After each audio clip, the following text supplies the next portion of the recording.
Hello everyone. आपने जो doubts पूछे थे उसका वीडियो सोल्यूशन है ये। क्वेश्चन नंबर 20 से स्टार्ट करते हैं। जो सबसे पहले पूछा था, जिस ऑर्डर में आपने पूछे हुए हैं उसी ऑर्डर में मैंने सोल्यूशन बनाए हुए हैं।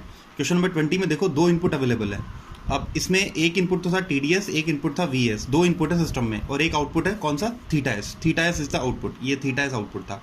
अब देखो, जब भी सिस्टम में दो इनपुट अवेलेबल हों तो आपको कैसे सॉल्व करना है। आप ये चीज़ देखो कि आउटपुट में पूछा गया है। आउटपुट में आपको पूछा है steady state position due to the unit impulse TDT, ये आपको पूछा है। यूनिट इम्पल्स, अगर यूनिट इम्पल्स तो आपको पता है, सिग्नल सिस्टम में आप लोग पढ़े हो, डेल्टा टी होता है इम्पल्स फंक्शन। उसका लाप्लास ट्रांसफॉर्म कितना होता है, 1 होता है। जो मैंने यहाँ पे लिख दिया है कि अगर इनपुट पे TDT एक डेल्टा टी फंक्शन है तो उसका लाप्लास ट्रांसफॉर्म कितना हो जाएगा, 1 हो जाएगा। ठीक है। अब इसके बाद देखो यहाँ पे आपको TDT की वजह से, मतलब इसकी वजह से आपको आउटपुट पूछा है, तो यहाँ पे VA का कोई रोल नहीं है सिस्टम में, तो आप VA को 0 कर दो। तो जो भी अनरिक्वायर्ड इनपुट होते हैं सिस्टम में उन सभी को आप 0 पुट कर दो। तो आप ब्लॉक डायग्राम के अंदर VAS को 0 पुट कर दो। तो जैसे मैंने यहाँ पे VAS को 0 पुट किया है, आप यहाँ पे ये VAS को 0 पुट कर दो। ठीक है। इसके बाद जो ब्लॉक डायग्राम बनेगा वो कुछ इस टाइप का बनेगा। आप ध्यान से देखो, ये एक माइनस साइन कहाँ से है ये थोड़ा ध्यान रखना। TDS के ओरिजिनल ब्लॉक डायग्राम, आप ओरिजिनल ब्लॉक डायग्राम में देखोगे तो TDS में यहाँ पे प्लस साइन है फीडबैक में यहाँ पे, बट ये माइनस कहाँ से आ गया, ये आया है VAS वाला फॉरवर्ड होके। VAS जब 0 हुआ तो उसके समेशन पॉइंट पे फीडबैक से एक नेगेटिव साइन दिया हुआ है। आप ध्यान से देखना, वो नेगेटिव साइन आगे फॉरवर्ड होके TDS पे चला गया। तो यहाँ पे एक नेगेटिव साइन रहेगा, ये बात आपको अच्छे से ध्यान रखनी है। अच्छा, एक नेगेटिव साइन यहाँ पे भी है जो TDS पे दिया हुआ है। तो ऐसे इसको क्या किया करो, इसको माइनस को पहले ही मान के चल लिया करो। मतलब इस माइनस को एक बार छोड़ दो तुम यहाँ से, सपोज करो यहाँ प्लस है, तो अब ये क्या बन गया, ये फॉरवर्ड गेन है G, ये H हो गया, तो G/1 + GH सॉल्व हो जाएगा, वो इसके साथ कैस्केड हो जाएगा। ठीक है। वो जो ओवरऑल आएगा उस पर क्या करो, ये माइनस साइन लगा दो, जैसे मैंने यहाँ पे माइनस साइन लगा रखा है। तो पहले तो ये ब्लॉक डायग्राम कैसे बना है ये थोड़ा दिमाग में होना चाहिए तुम्हारे, कि थीटा एस अपॉन TDS। उसने पूछा क्या क्वेश्चन में पूछा है सॉरी, स्टेडी स्टेट पोजीशन। ठीक है। तो पोजीशन देखो, आप जनरली जब अपन 11th क्लास में पढ़ते हैं, मैकेनिक्स पढ़ते हैं, तो वहाँ पे अपन समझते हैं कि बेसिकली दो टाइप के मोशन होते हैं, लीनियर मोशन और रोटेशनल मोशन। लीनियर मोशन मतलब आप स्ट्रेट लाइन में फॉलो कर रहे हो x, तो वहाँ पे पोजीशन डिपेंड करती है x पे, x एक्सिस की तरफ जा रहे हो। बट रोटेशनल मोशन क्या होता है, आप एक बेंडिंग, मतलब आप किसी भी, सपोज आपके पास कोई रॉड है, जैसे सपोज ये पेंसिल है, अगर मैं इस पेंसिल को ऐसे बेंड करूं ऐसे, तो इसमें क्या होगा, ये मैं इसके ऊपर टॉर्क लगा रहा हूं ऐसे, और इसमें एक ये बेंड होगी, तो इसमें इसकी पोजीशन चेंज होगी। मैं सपोज करो इसको 90 डिग्री से घुमाता हूँ, तो इसकी पोजीशन चेंज होना मतलब इसका थीटा चेंज होना, इसका एंगल चेंज होना। तो वो यही पूछ रहा है स्टेडी स्टेट पोजीशन। अब ये स्टेडी स्टेट का क्या मतलब है, ये सब थोड़ा सा लाप्लास ट्रांसफॉर्म जब सिग्नल में पढ़ेंगे तो और क्लियर होगा। अभी आपके लिए अभी इतना सा ध्यान रखो, जैसे एक थ्योरम होती है final value theorem Laplace transform की। ये क्या होती है कि सपोज अगर किसी भी सिस्टम की मुझे फाइनल वैल्यू फाइंड आउट करनी है, फाइनल वैल्यू ही स्टेडी स्टेट है। अभी आप एक बार के लिए इतना समझ लो, जब भी कभी पूछे स्टेडी स्टेट पोजीशन या स्टेडी स्टेट वैल्यू, मतलब वो उस किसकी पूछ रहा है स्टेडी स्टेट पोजीशन, किसकी पूछ रहा है स्टेडी स्टेट वैल्यू, पोजीशन की, तो थीटा टी की। तो थीटा टी की value t tending towards infinity पे, यही तो हुई इसकी फाइनल वैल्यू, सबसे लास्ट में जो आएगी। तो theta T limit t tending towards infinity, अगर ये आपको फाइंड आउट करना है तो फाइनल वैल्यू थ्योरम क्या कहती है लाप्लास ट्रांसफॉर्म की, कि आप थीटा टी, अगर आपके पास टाइम डोमेन में वो सिग्नल अवेलेबल नहीं है तो आप उसका लाप्लास ट्रांसफॉर्म निकाल दो थीटा एस। ठीक है। और उसको एस से मल्टीप्लाई कर दो, यहाँ पे था t टेंडिंग टुवर्ड्स इन्फिनिटी, यहाँ पे कर दो s टेंडिंग टुवर्ड्स 0। ये फाइनल वैल्यू थ्योरम होती है। अब देखो, अपने पास यही तो निकालना है, यही तो फाइनल करना है, यही तो फाइंड करना है अपने को कि फाइनल वैल्यू किसकी, थीटा टी की, स्टेडी स्टेट वैल्यू इसकी। तो अब थीटा एस चाहिए बस, अब बाकी तो इस फॉर्मूले में पुट कर देंगे, s0 कर देंगे, थीटा एस चाहिए। ब्लॉक डायग्राम आपके पास है ही। इसके बाद एक चीज़ दी हुई थी कि यूनिट इम्पल्स TD के लिए, तो ये मैंने आपको बता ही दिया कि TD जो है ये डेल्टा टी है, और इसका लाप्लास ट्रांसफॉर्म क्या होता है डेल्टा टी का 1। तो यहाँ पे अब पहले तो इसको सॉल्व करो पूरे को, ये थीटा एस अपॉन TDS जब निकालोगे तो आप सॉल्व कर लेना पूरा, ये तो आपने को मैंने ब्लॉक डायग्राम में सिखाया पूरा, ये आ जाएगा। ठीक है। ये आने के बाद में TDS को इसमें 1 पुट कर दो, तो ये इधर आएगा और 1 हो जाएगा। इसके बाद में ये जो थीटा एस की वैल्यू आएगी यहाँ से, उसको इसमें पुट कर दो यहाँ पे, तो ये फाइनली अपने पास आ गया। ये जो एस था, इस एस से ये वाला जो एस है, ये एस कैंसिल आउट हो जाएगा। फाइनली अपने पास जो आएगा उसमें RA LA R और उसके अलावा J B KB KT ये सब वैल्यू क्वेश्चन में दी हुई है, सब पुट कर दो, और लास्ट में इसको क्या पुट कर देना, 0। जब आप देखोगे तो आपके पास वैल्यू आएगी -1/2, और या फिर आप उसको बोल सकते हो -0.5 और रेडियन पर सेकेंड। ठीक है। नहीं, रेडियन पर सेकेंड क्यों आएगा, रेडियन ही आएगा। ठीक है। ठीक है, क्योंकि पोजीशन है ना, तो रेडियन ही आएगा बस। ठीक है। आगे बढ़ते हैं, अगला क्वेश्चन देते हैं। अगला क्वेश्चन जो आप लोगों ने पूछा है वो है क्वेश्चन नंबर 16। क्वेश्चन नंबर 16 में जो क्वेश्चन आप लोगों ने पूछा है वहाँ पे ध्यान दो, यहाँ से ये इसमें गया है और यहीं से इसमें गया है। तो आप याद करो, मैंने एक रूल बताया था कि अगर एक सिंगल टेक ऑफ पॉइंट से दो समेशन पॉइंट पे अगर कोई लाइन जा रही है, अगर सिंगल समेशन पॉइंट से सिंगल टेक ऑफ पॉइंट से दो समेशन पॉइंट पे अगर आप कुछ भी सेंड कर रहे हो तो आप उसको ब्रेक कर सकते हो। तो मैंने यहाँ से ब्रेक कर दिया, पहले यहाँ से यहीं से तो जा रहा था जो भी था, तो पहले मैंने यहीं से इसमें भेजा और यहीं से इसमें भेजा। अब इसको समझ लो, ये क्या है, ये तो पैरेलल गेन है ना। तो 1 + G1 ये सॉल्व होकर आ जाएगा, ये G2 के साथ कैस्केड हो जाएगा, तो क्या हो जाएगा 1 + G1 × G2, ये आ गया इतना। उसके बाद में अब उसके बाद ये नीचे वाला, तो ये भी तो पैरेलल गेन बन गया, ये पूरा और ये, तो ये 1 है, तो ये क्या हो जाएगा, ये 1 + G1 × G2 + 1, तो फाइनली आंसर आ गया। ठीक है, सिंपल क्वेश्चन था।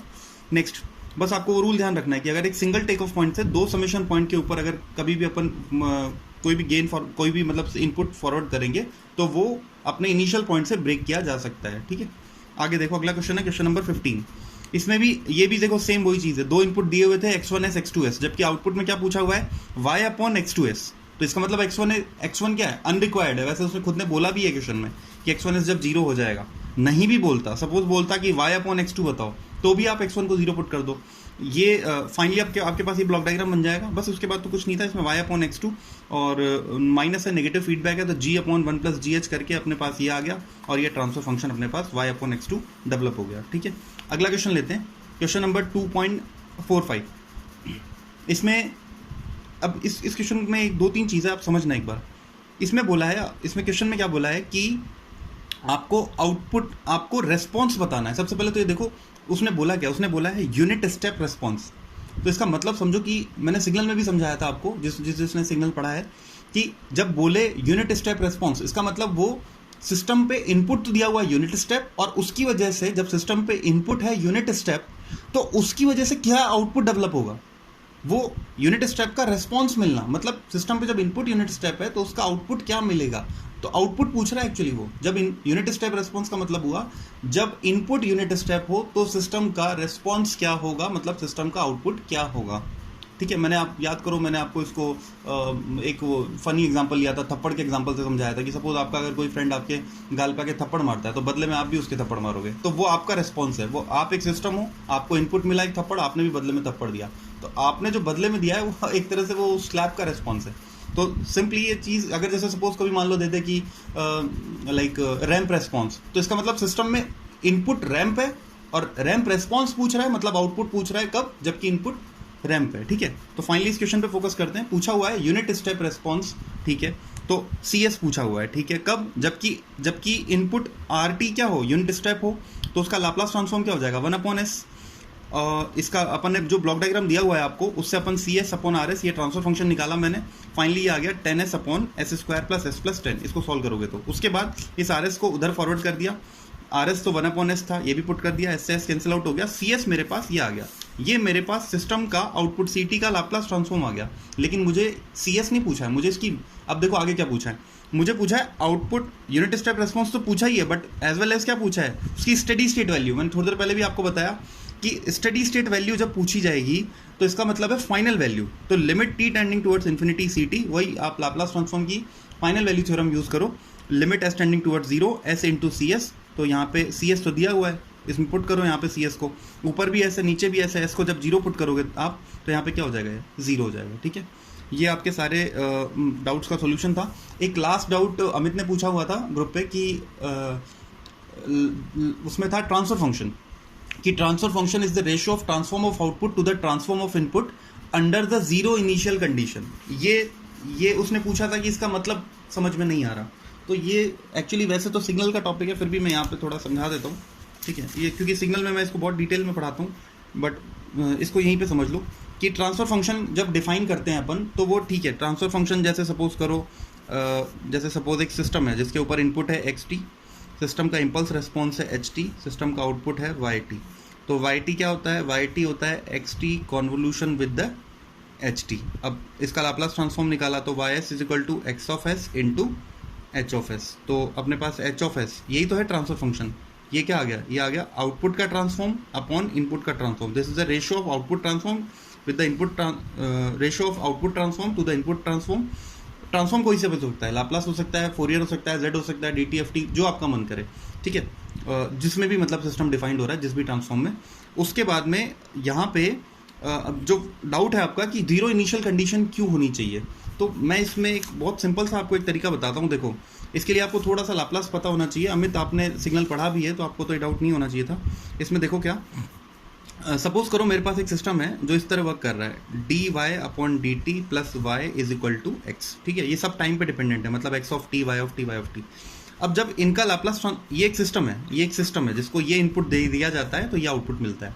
अब आप याद करो, आपको लाप्लास ट्रांसफॉर्म बताया था कि अगर वाई टी का लाप्लास ट्रांसफॉर्म वाई एस होता है तो D Y by D T, इसका D Y by D T, इसका लाप्लास ट्रांसफॉर्म होता है S Y of S minus Y of zero, जहाँ पे वाई ऑफ जीरो क्या है, इनिशियल कंडीशन, ठीक है। तो जब मैं इसका लाप्लास ट्रांसफॉर्म करूंगा इस सिस्टम का, जब मैं इसका एच एस निकालना चाहूँगा, ट्रांसफर फंक्शन निकालना चाहूँगा, तो एक्चुअल में तो यहाँ क्या आना चाहिए, s Y of S minus Y of zero, y T का क्या हो जाएगा, y of s, x t का क्या हो जाएगा, एक्स ऑफ एस। एक्चुअल में तो ये होना चाहिए। बट अब देखो, अगर ये वाई ऑफ जीरो है, अगर ये यहाँ पे रहा तो फिर एच एस नहीं निकाल पाएंगे ना अपन।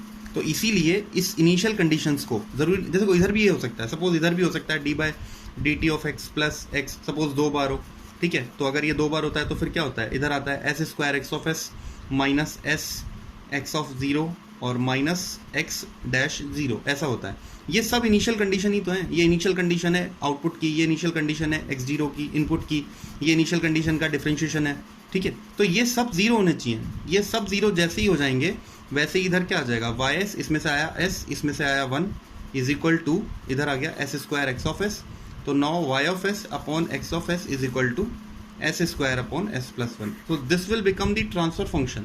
तो ये चीज़ आप ध्यान रखो कि ट्रांसफर फंक्शन जो डिफाइंड होता है वो क्या होता है, ratio of transform of output to the transform of input under the zero initial condition. ये सब जीरो होनी चाहिए। ओके, इतना ही डाउट था आपके। अगर फर्दर डाउट हो तो आप उनको सेंड करो, मैं फर्दर वीडियो बना के भेज दूँगा, ठीक है। ओके।